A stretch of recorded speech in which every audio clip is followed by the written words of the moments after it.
There you go. Bam! Dude, all day, baby. What's up, everybody? Hey, this is a special walkthrough Wednesday, a really special one. We are obviously not at the shop in Utah. We are at a Gunwerks out here in Cody, Wyoming, AKA BFE. Nice. We're having a heat wave out here. It's a solid 19 degrees. We're in for a really, really cool day, and you guys get to see this. Derek is with Gunwerks as well. He kind of orchestrated this walkthrough Wednesday, actually. He saw the one from Gallinson's. He's like, hey, I'm gonna steal your idea. And I said, better yet, why don't we just do one there? And he said, yes. So here we are. I can't wait. He started to tell me some of the stuff we were gonna be doing, and I got like giddy. And Did you get any sleep last night? No. Oh, can you tell? I didn't get much sleep. I was so excited, and I'm not exaggerating. I'm so excited for today. We get to walk through their shop. Better yet, we get to shoot a lot of their guns. They're gonna shoot a lot of our guns.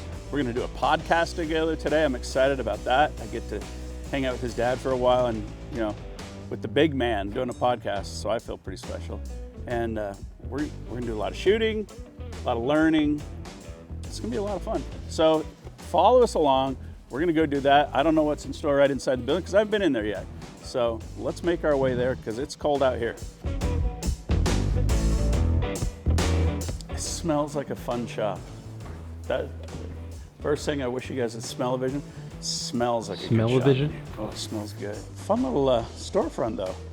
Got the nice Gallo Tech walls up, the guns on display, got swag for sale, so pretty dang cool place. So we kind of skeletonized this wall a little bit for trade show season. We took a bunch of guns off. We've got the gist of the models here, starting with serial number 1, built in 2006. Oh wow, so this is the first one. So that's it. That's serial number 1 right there. 6.5, 284. I've killed so many animals with that thing. That's a sweet unit right there. So did you guys build your own stocks then? No. Is it No, we didn't build one part on that rifle. Oh, okay. We were just assembling it and doing a data package and a few other things. So That's cool. notice the weight Yeah. and notice the 25-inch barrel, plus or minus an inch. I don't know which one it Yeah. is, but all of our barrels now are 20 inches. I mean, usually the biggest barrel we build is a 22-inch. Really? Yeah. Honestly, I mean, you guys gear strictly to the hunter for the Yeah. most part. I mean, Yeah, we build that for is the your hunter goal. first, and Yeah. then maybe if we feel like it, we'll build for the other guys. Yeah. So I would much rather carry that through. Yeah. The If woods you've ever than strapped that. there's so many people doing it right now. I can think of about 10 influencers that you see a picture of them hunting sheep and they got this freaking barrel Boom sticking stick up oh there, my yeah. gosh, with a suppressor. Yeah. So this is the climber model. That old model we kind of turned into this. This is the new Gen 2 of that LR1000 stock, which is the climber. And you'll notice the weight difference on that. Oh yeah. It's about half. Yeah. That's awesome. Yeah. Full carbon fiber stocks. What would you say it goes into these? That's like, this is what makes it special. Dude, all of it. Everything. Once you do a tour, you'll see what makes it special. I mean, I know a lot of guys running your guns, and that is their impression of them. Is like, well, it's the best. And there's nothing pizzazzy about it. Yeah. No, It's a not. dependable gun that's But if- U.S. made. That's the. Hey, but you've achieved like light, beautiful, functional, and they shoot absolutely dynamite. So that's the climber. Here's the Nexus model here. This is the new. Every part on here you'll see in the shop is made in here, in this shop. A couple parts on the other one, we have to have another machine shop machine for us, but like this is 100% made in-house here. Third model here is the Magnus. Obviously, some Magnum power here. Yep, you'll notice a little thicker grip here. It's thicker in the back here as well, bigger grip. So basically, it's kind of beefed up, engineered more for the Magnum guns. Yeah. Is that correct? Yep. This is the model that I steer towards when I'm going hunting. It seems to be a little more forgiving on the recoil, Yeah. but you can't go wrong with any choice. Yeah, you can tell just by holding it, it's built beefier, but it's not like a tank. If you guys have followed us for a little bit, you'll know that, like, I follow Gunwerks a lot, and one of the things that That's an understatement. it's an understatement, dude.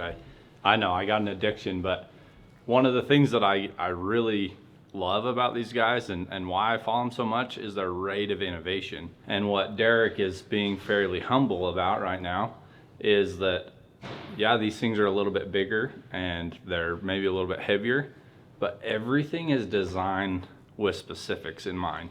Like the thicker, the heavier, the contours, the angles, they were designed for recoil management, and you will absolutely feel that shooting these guns. And like, We're gonna feel it today. oh, I'm so excited.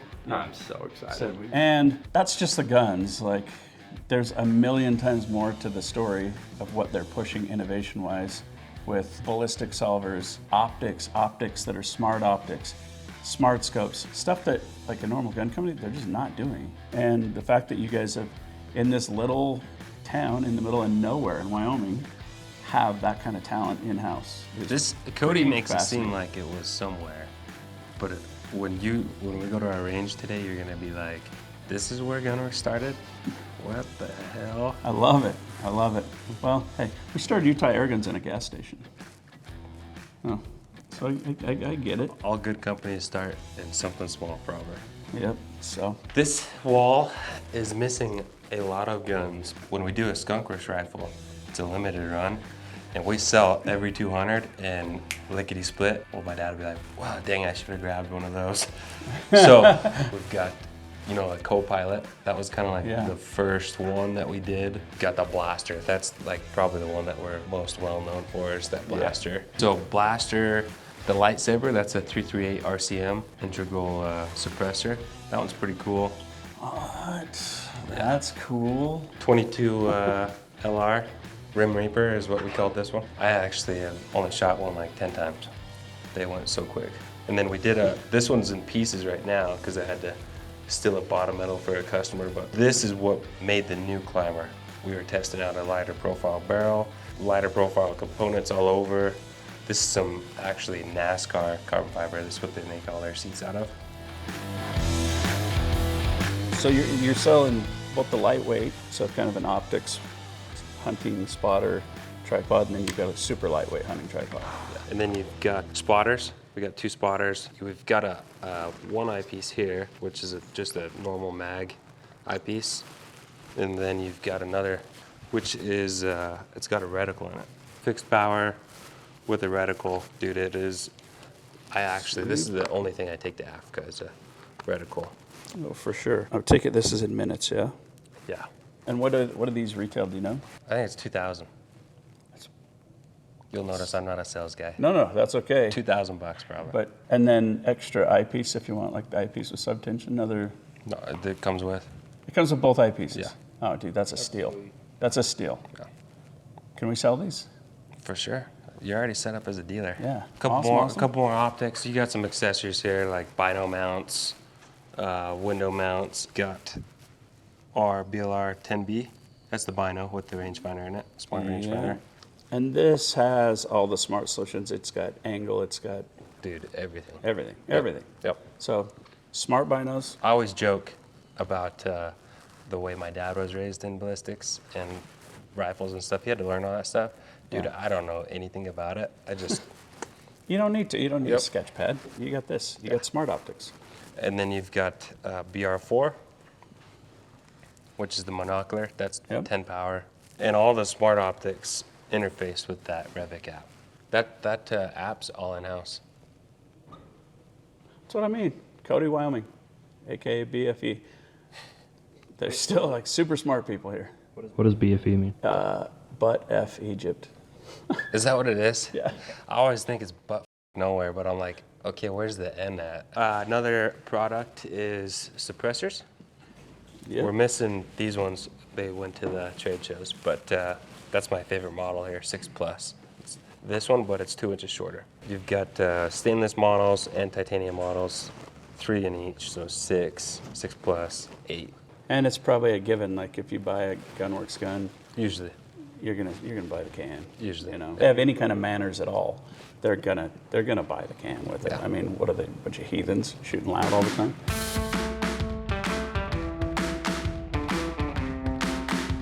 How's it going? Good. It's been a while. Yeah. How are you? Good. Good to see you again. Yeah, you too.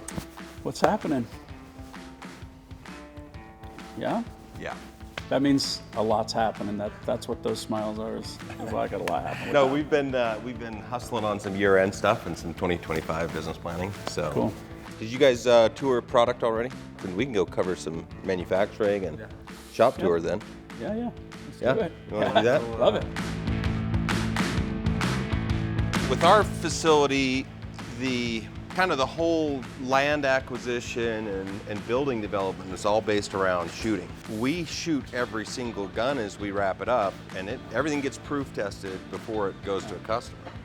So we built a 3-bay, 100-yard shooting range, Awesome. and then and then all of our inventory product essentially travels from the back of the facility all the way to the front. So it's not the typical horseshoe, that you'd like, Yeah. but because of this 100-yard shooting range, it's what we have to deal with.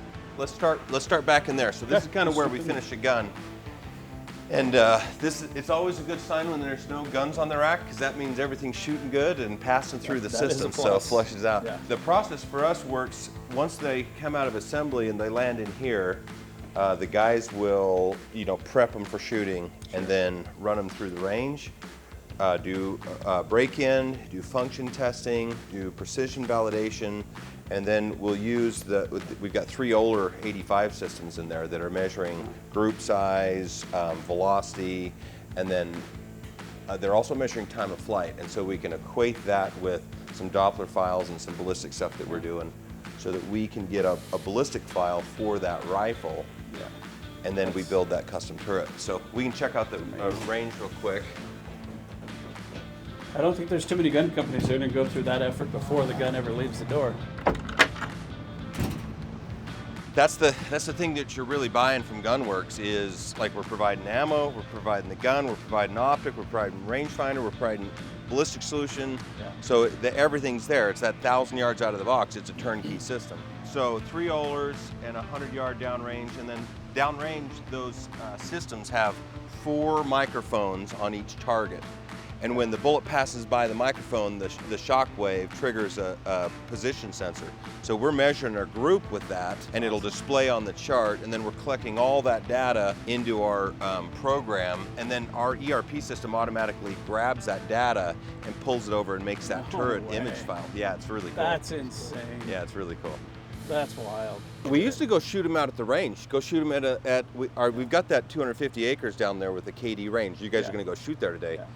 And we would just set up the target at distance, and we would shoot every gun there at distance and kind of measure the drop and then force the function to kind of output a ballistic solution. We called it true BC or truing the velocity.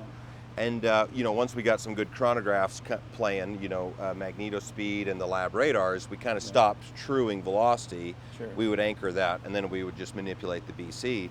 But once we started doing Doppler files, and then we can use this time of flight. You can't really get drops in here that have enough resolution, but you can measure time of flight with a really nice resolution, and we can equate our Doppler files, our custom drag models, to that time of flight, and we actually get a better ballistic file, a better call it a Mach number curve for those bullets than we do shooting drops. Yeah, you're doing a custom curve versus like a G7 or a G. Because when you do a G7 and you force it, first of all, it doesn't fit exactly your bullet, but then when you're forcing it at a range that's 1,000 yards, it's like, you ever shoot where there's absolutely no wind, where there's no mirage, right? Where those factors aren't in effect. And so, another thing is the statistically significant quantity of shots it takes to actually validate a drop that way is a lot more than people usually do.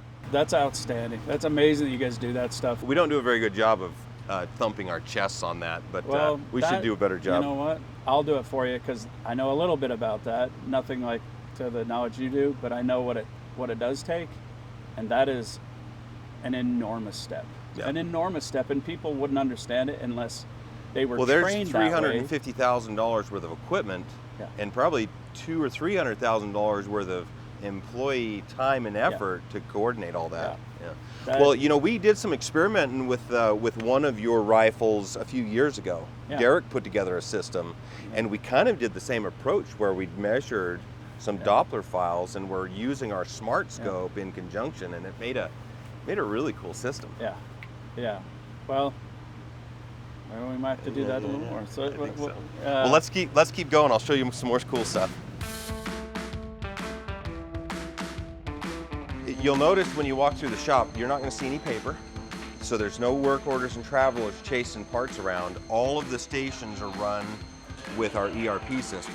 You'll see a Chromebook at every station. So as the parts go through the system, the work orders and travelers are all digital. And so you'll see kind of that throughput.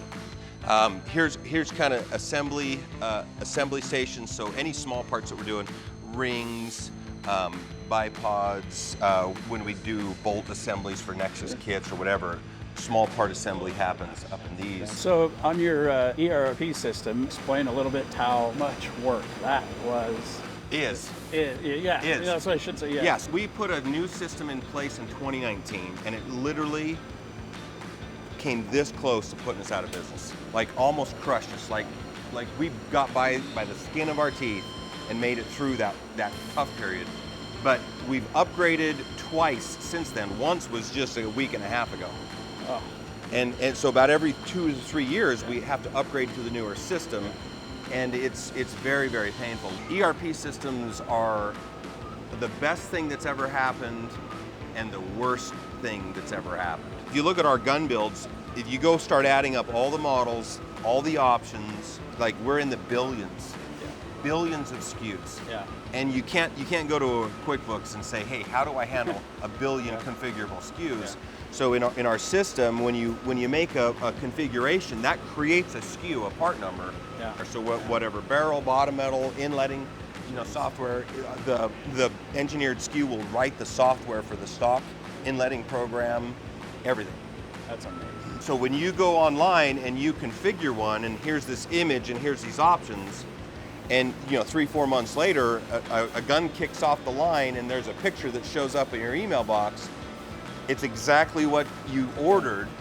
It's because that system can manage those pieces along the way. That's amazing. And like I said, if people that are watching didn't know what that takes, it's thousands and thousands and thousands of man hours. And not just the time. If there's 2 or 3 key people that have made that happen for us, that without them, no way. Yeah. Normal people, no. Supermen and women, yes. Yes.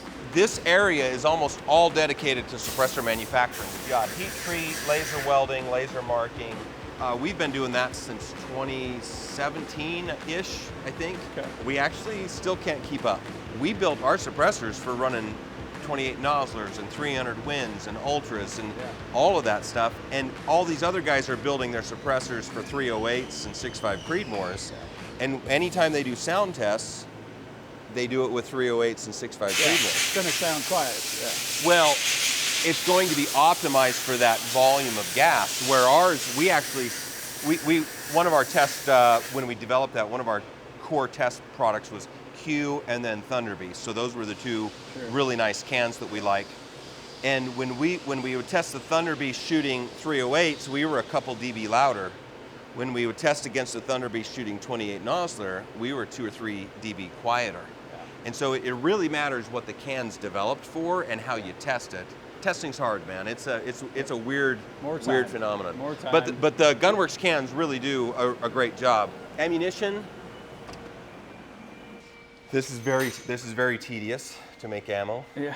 But we run 3 stations. We're running smart powder droppers, and you can see he's measuring every powder charge. Sure. So we get a really consistent powder charge, and then we set our tool heads up in a way that allows us to, process our Gunwerks brass enough that we can get a good neck tension and good straight seating and all of the specs that we need to make good ammo. I would argue that this piece of our business is the hardest piece of our business, and it's the most valuable piece of what we contribute. Interesting. We have to build a gun 10 years from now that still works with this ammo, or the ammo that we build 10 years from now still has to work with a chamber that we cut today. That's tricky. Right? So we actually do chambering different than everybody else.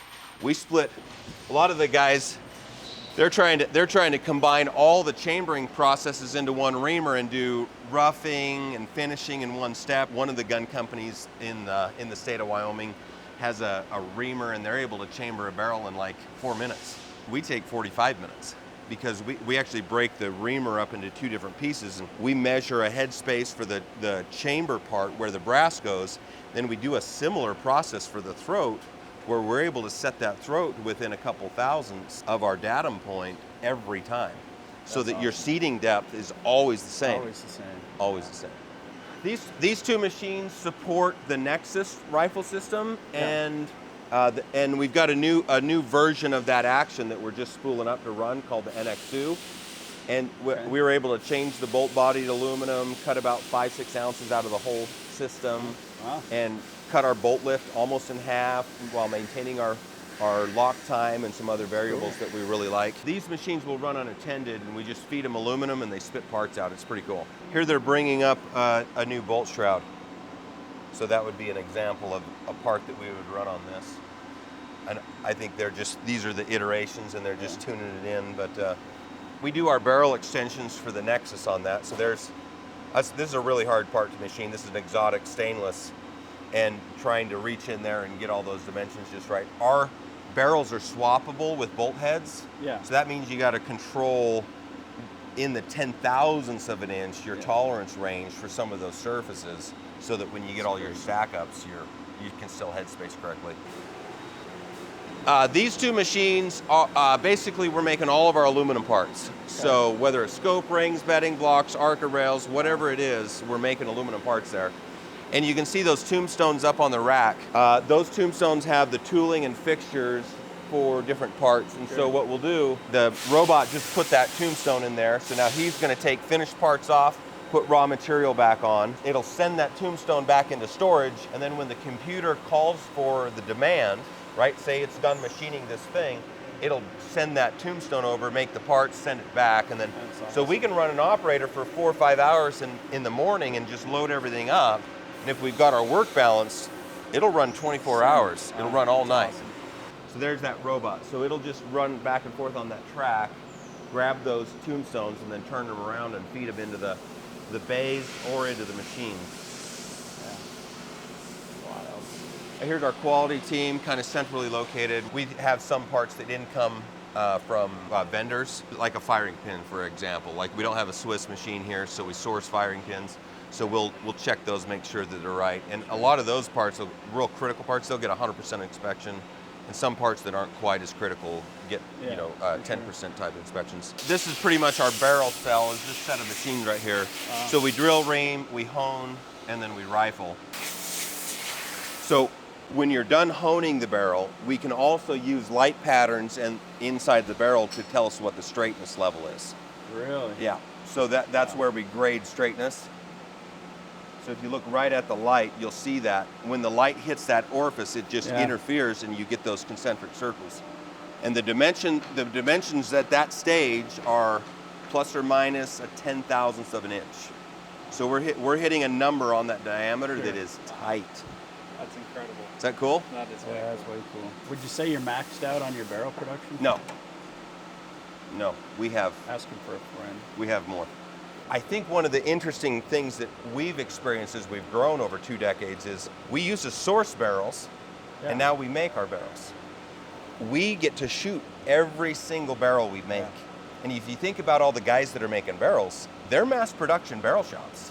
You think small custom gun builder, they're good, they're going to be like this really crafty product. But truthfully, they're just trying to crank out as many as they possibly can, as fast as they can, and they don't have that quality control feedback that says, hey, if you change this dimension this much, you get this change, or if you do this way, you get this better performance, Or, hey, that didn't work, scrap that, start over again. They don't have that stop. So what happens is eventually that barrel makes it to the customer and then he has to do it. The bullshit myth that I think kind of is out there is, and this happens with some gun companies as well, is, hey, it's gonna shoot a half minute. You just might have to shoot 1,000 rounds to find that load that shoots a half minute.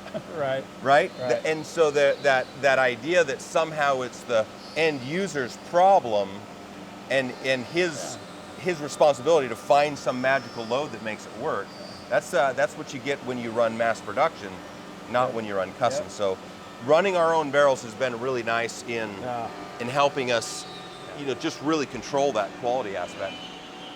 So we actually patented this process. We're laying down our carbon, and then we have a member that we've created that fits in, and then we lay down more carbon. Oh, wow. So when you blow that up, and I'll show you one that's inletted, there's 2 shells of carbon that entrap this stiffening member, and it kind of co-cures when it's there. A lot of guys that do stocks are doing stuff that's 30, 40 years old in process. Sure. And what we found is that if you don't pay attention to the pull strength on your layup, like you're not getting a good bond between your shell and your fill. Okay, makes sense. I think we have the lightest, strongest, obviously best looking stock process out there.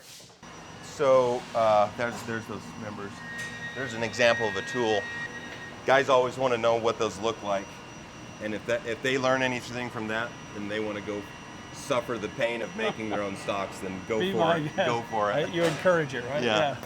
So stock curing, barrel curing, and then this area is where we inlet. Watch the edges, you'll get a sliver. This would be an example of how a stock comes out of the mold. So that's the quality that we're looking for. And yeah, you don't have to hide any blems of paint on that thing. Yeah. Yeah, that's crazy. Okay, there would be an example of the carbon trapping that component. That structural component goes down through the stock.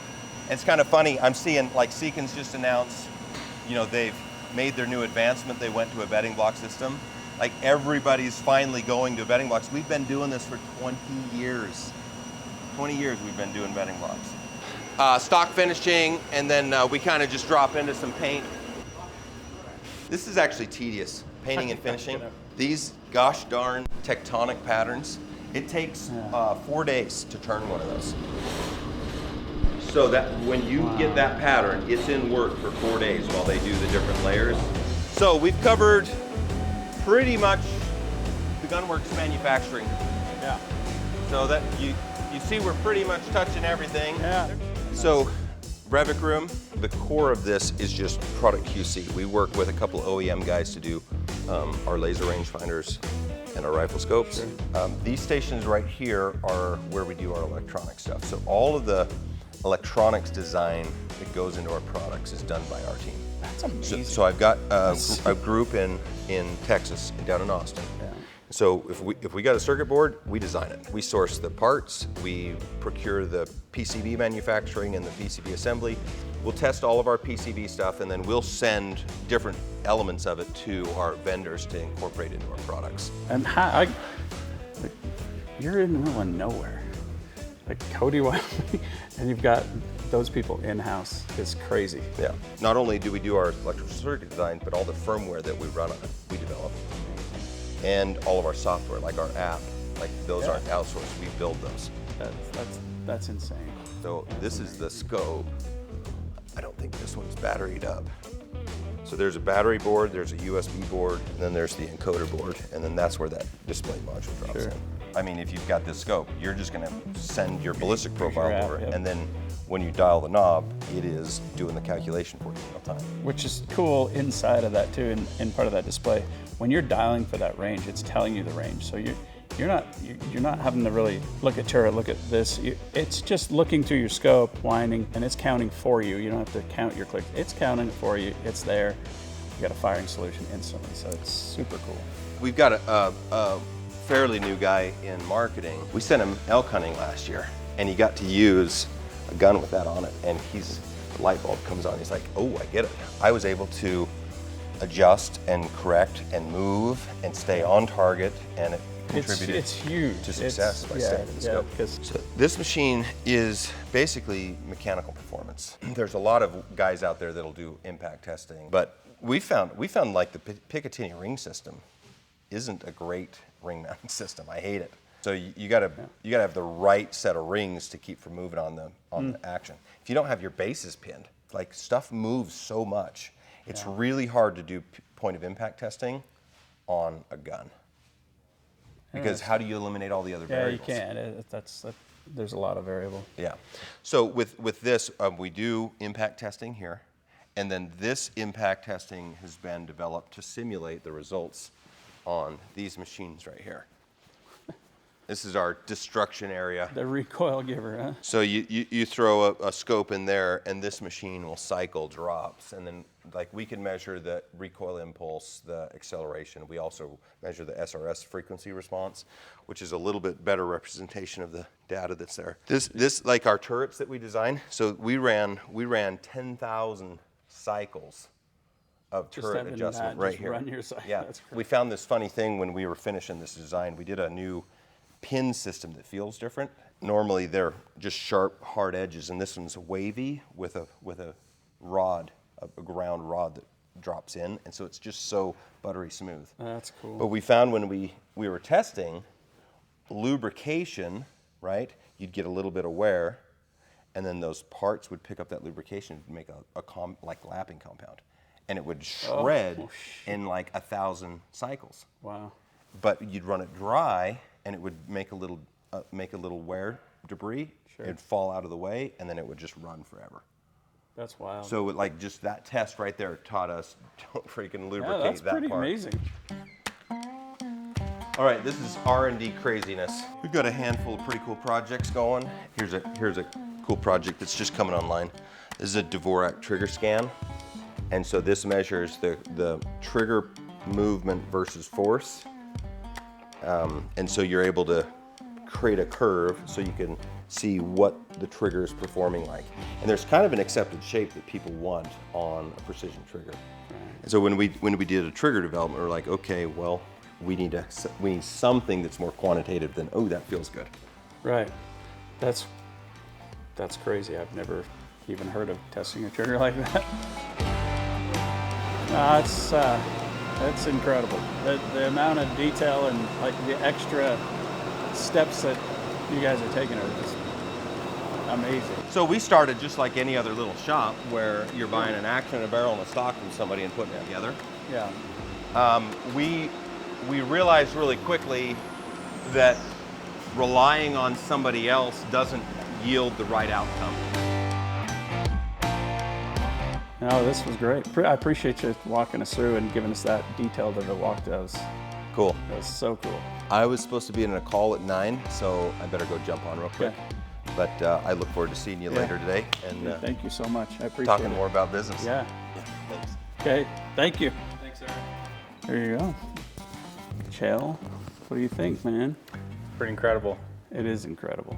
You always have like your assumptions of what make things good or great or better, but like when you go and you see this, and then they start talking like testing and technology that's just like, Yeah. like they're, man, I mean, you got to give it to them. They are innovators, and he takes nothing for granted. If it's something that can be fixed or is a slight problem or anything else, it's like, let's kill that. And if we have to build our own equipment to do it, do that. Yeah. And I love that. I love that attitude of like, well, then let's just make it so it works.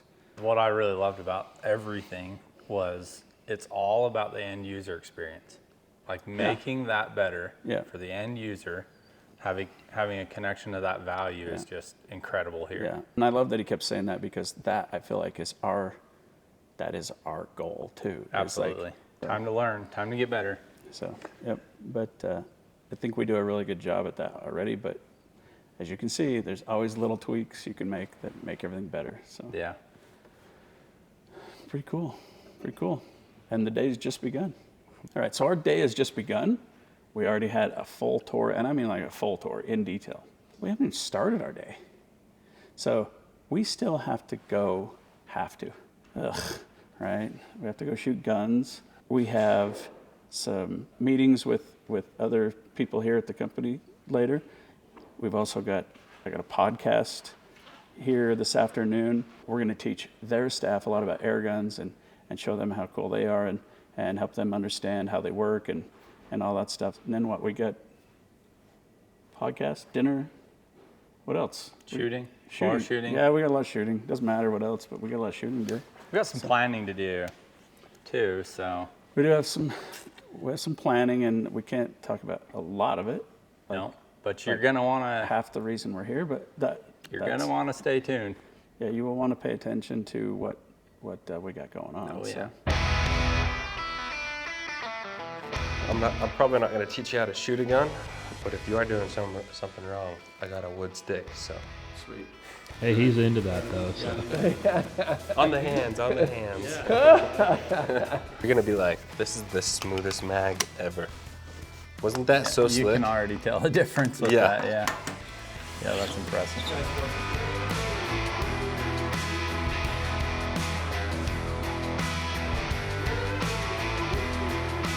Okay, you guys ready? Let it rip.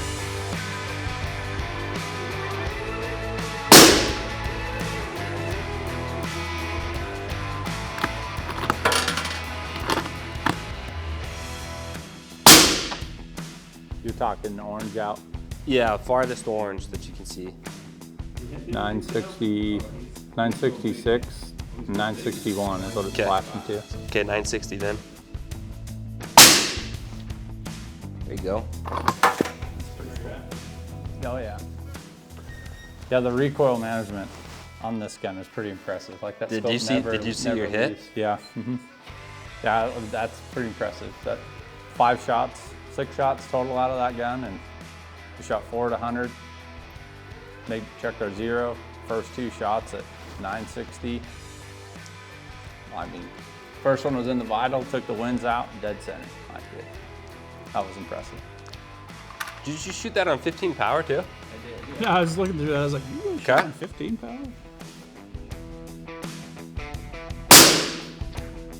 Whammy. No big deal. Yeah, that's impressive. Shoots really good. Boom, dead center, dude.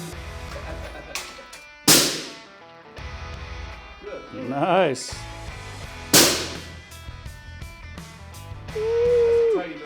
Nice little group right there.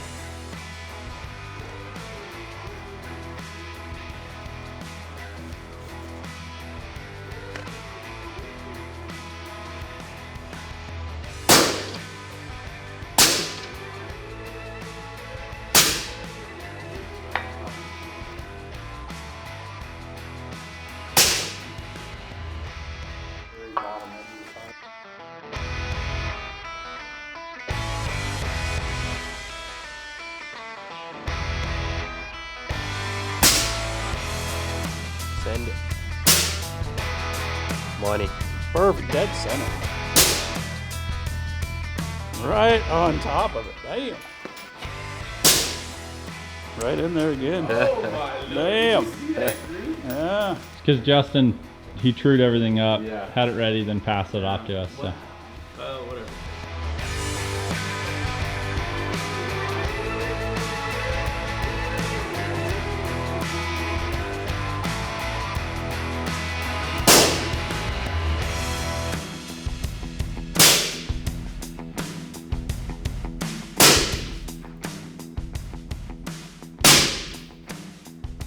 Same spot. Right on the same. Yeah, that thing shoots, man. And it kicks like a 6.5. Really? Yeah, it's pretty light. Freaking dead center, dude. Yep. Same spot. Got him in the head. Got him in the head again. He's stopped now. That's a good stopping spot. 11 what? 11.7. 11:27. Headshots. No big deal. that little guy. And I'm talking about the gun, not that guy. But it's right up my alley. Had to clarify though. Same target we're shooting? Yes, no, let's shoot at 400. That's the spirit. Okay. 100 was too easy for you. All right, you want 400.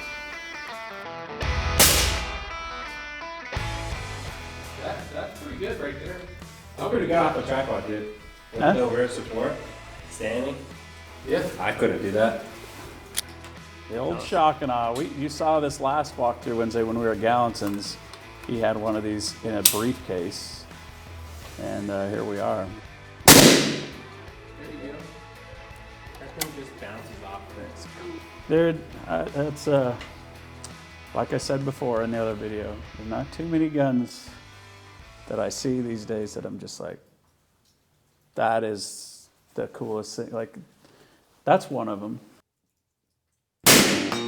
Bam! All day. All day, baby. There it is, everybody did it. Okay, dude. Hi, hold on. I jerked the trigger back. First try. First try.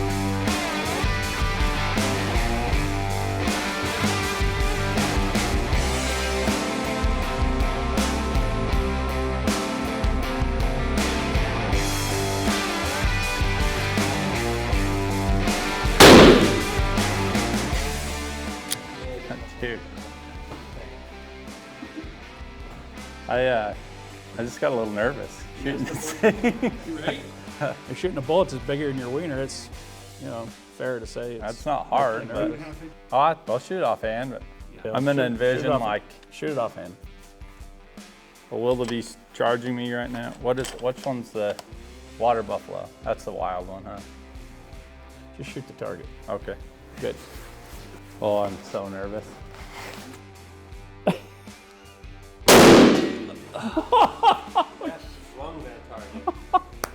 They got my hat.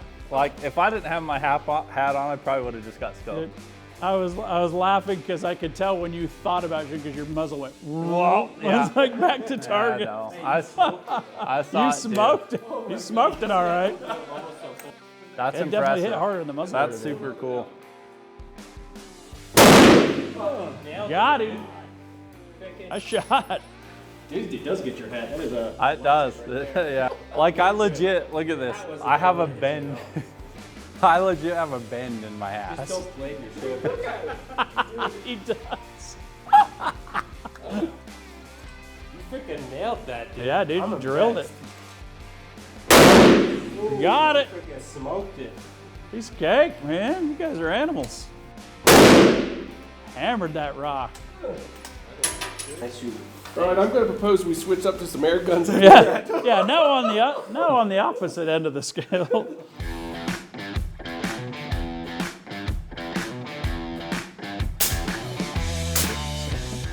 See what I mean? Once you get used to shooting these, you're like, oh, I can feel wind, all right.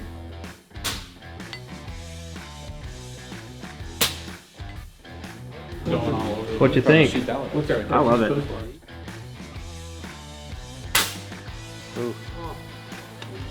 Yeah. Oh. Right edge, yeah.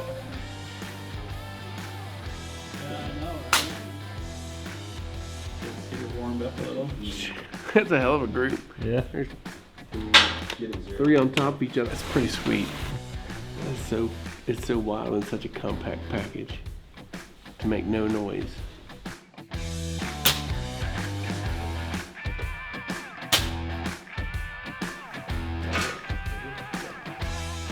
Probably 200 yards. I mean, Start just edge of plate. yeah, I just hold edge of plate. See what it does. Edge of plate? Yeah, it was edge of plate. Come on. Your bottom of the target. Yeah. Yeah. 307. Did you see it? 307. Okay. There you go. There you go. That wind is this way. You get it? Yep. Yeah. 3 on which distance? 405. Or the elevation. Whoa, dead center, baby! Yeah! Ryan beat me, so I had to pick up the pace a little bit. One with the cannon. Oh, another hit! And his shoulder. I knew you should hit a bigger target. That's sweet, dude. Thanks again, everybody, for watching. Hope you guys learned something new today. Hope you enjoyed it. We sure enjoyed it. Had a lot of fun shooting their guns, and they had a lot of fun shooting our guns. So follow Gunwerks, watch their social media stuff, get on their YouTube channel, and check out their podcast. I did a podcast while I was there, so that's kind of cool. I don't know when it will air, but watch for that as well. And if you like seeing this, where we've kind of started a new thing where we do walkthroughs other places, walking through other companies. If you like that, or say, hey, we'd like to see you walk through this place, drop in the comments. We'd love to hear about it. Love to know if you enjoy that, if you just like sticking around to the good old UA crew. But let us know in the comments. We'd appreciate it. And until next time, have a good one.